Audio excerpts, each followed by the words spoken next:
Hey everybody, welcome back to Harmon Garage. I'm Aaron. Today I got a little bit of an update on Project Longstep. So we're just going to get to it and I'll show you what I got done. So since the last video, I've started the wiring. I don't have anything loomed up or dressed up or tied up yet because I want to make sure everything works. But I got all the lights on the front end wired in. The wires run across, got the battery tray in, got the battery in. Went ahead and installed the windshield wiper motor so I can get that wired in, and just so it's done. But the next little project I'm going to do, I got a little bit of wiring done. I'm kind of taking a break from it. The next little project I'm going to do is the grill mounts on a 73 to 74 are part of the core support. And on a 75 to 80, they bolt onto the core support. Well, we ordered a core support for a 73, and I guess they just make a universal one for 75 to 80 and say it's for a 73 because it doesn't have these grill mounts that are supposed to be part of the core support. And you can't get grill mounts that bolt onto the core support because they're in a different spot, and this grill is deeper than the 75 to 80. Sorry, I'm trying not to confuse myself or confuse you guys. So what I did is I went to the original core support out of this truck, and these are the grill mounts that are spot welded to the core support or formed in with the core support or whatever. So we cut those out, and I'm going to clean them up, and I'm going to take the grill back out and find out what I got to do to put them in there, and then make them so that they work, and then we'll clean them up and paint them and get this grill the rest of the way mounted. So I'm gonna kind of do a little bit of work and do a little bit of video and show you guys what I'm doing, so if anybody else runs across this issue, they can get an idea what to do. It's pretty common to need to replace a core support because the batteries leaked in these things and rot the passenger front corner out or the driver front corner out or wherever your battery was. So I'm going to do some modifications to make the grill mount right. All right, so getting going on this project here, and I don't know how well you can see this, but the core supports are made very similar, just a little bit different. This bolt here in the top on both sides lines up, and these braces right here are actually the same as these braces right here. They're just not the same, I guess. So you can kind of see right there, I marked this. I marked it up at the top as well. And I also marked this one. And there's a hole in the core support right here. I marked that, and I'm gonna drill another hole up here through both, on both sides, and then I'll have my bolt up here on top, one bolt here, and one bolt in the side here. And then I marked it here. I'm gonna cut this off down here because we don't need the excess. So I'm gonna go over on the bandsaw, trim those out the way they need to be, and then I'll sand them down and clean them up, and then I'll test fit them one more time, and if all goes well, we'll paint them and put them on.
Okay, I got them all cut and drilled and whatnot. I got my bolts in. It's nice and solid. Both sides, it ain't moving. I put my mounts for the grill in, so I'm gonna go ahead and put the grill up here, mount it, put the screws in real quick, and then if everything works out good, I'll pull it all back apart. I'll clean those brackets up and paint them, and I don't think they look all that bad. They're cleaned up. By the time you get them cleaned up, get a little bit of paint on them, and get the grill hanging in front of them, you're never gonna see them. So throw that grill on, see how they work.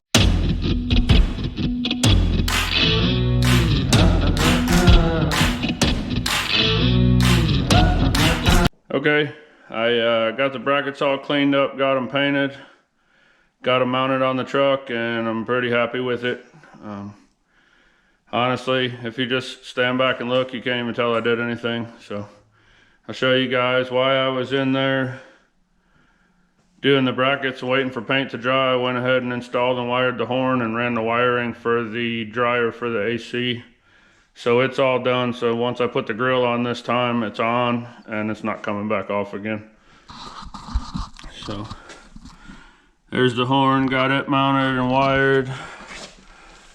Got the wires for the AC loomed and put rubber grommets through the firewall so that they don't chafe. And then there's the brackets all painted up. Went ahead and painted the bolts so you can't tell they're there really.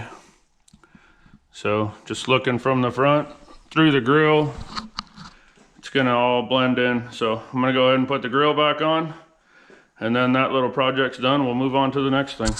So I'm just gonna give you guys another little update here. I'm still working on the wiring and having tons of fun doing it, if you can't tell. So this is what I'm dealing with today. I'm working on the base interior wiring for the truck. Not any of the extra stuff that we've added on yet, just the stuff that would have came with the truck original.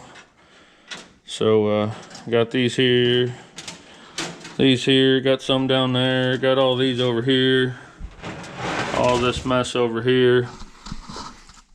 Nothing to it, it's just wires, right? Just plug them in and everything works. So I'll get back to it, and then I'll give you guys another update and show you how it looks when it's done. It's been a long day of doing wiring, and I made some pretty good progress, and I just wanted to give you all an update. So I've been working on the wiring in the cab.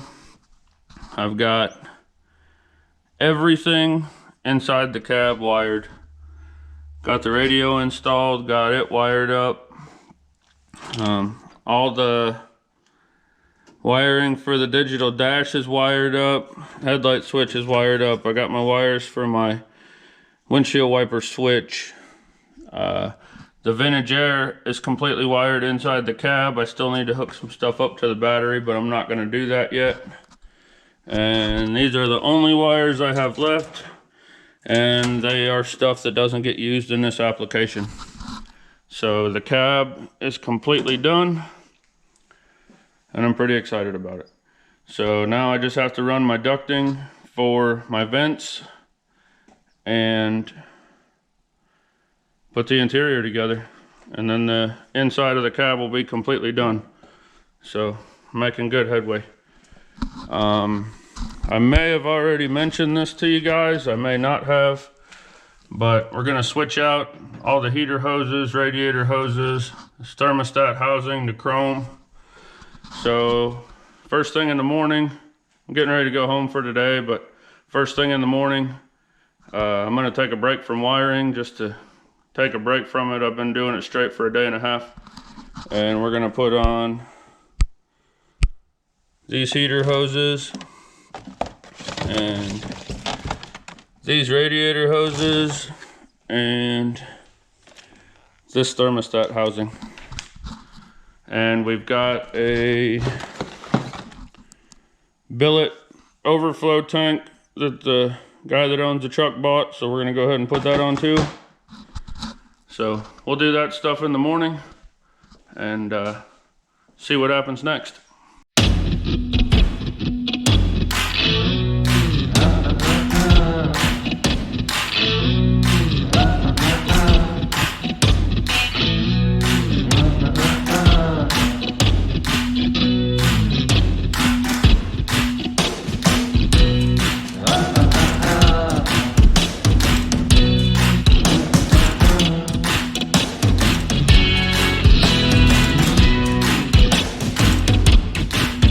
Okay, it's later on the next day. As you just saw in the time lapse, I got the hoses and the thermostat housing changed out. It's getting kind of late. I did a bunch of other stuff today that didn't pertain to the truck, and I just wanted to get this video finished up before we went to Christmas. So wanted to have a video up for you guys for Christmas Eve, Christmas Day. So I got the upper radiator hose installed, I got the heater hoses installed, and I got the lower hose done down there too. We still have to install the overflow tank to finish up that little deal, but that's going to take some measuring and drilling and nut zerts and all that to get it mounted in the core support, and I'll put that in another video. It's already past dinner time and my wife's bugging me to get home, so I got to get finished up and get home, but I stayed a little late tonight to finish this up so I could wrap out this video. Today, I started messing around with this. It came to me pretty much like it is. It had the hood sitting on it, but it's over there. But it was covered in leaves, pine needles, everything was filthy. So we're getting it all cleaned up. And they want it to run and drive when they get it back. So we got a little bit of a project on this one, and there'll be some content on that also. Got a crate motor for it, transmission sitting back here in the bed. I got the drive shaft, I got a bunch of parts, but you know me, I don't do anything halfway. So we're gonna clean it all up, paint the engine compartment, paint the motor, paint the accessories, put all new nice stuff on it, get it all in there, and polish up this old turd. But that's gonna do it for this video. I appreciate you guys watching. Subscriber count's going up. I'm really happy about that. Please subscribe, like, share, comment, hit the bell, whatever else you can do. I don't know, there's a whole bunch of stuff you can do. Just get bored and start hitting buttons. But y'all have a good one, and we'll see you next time.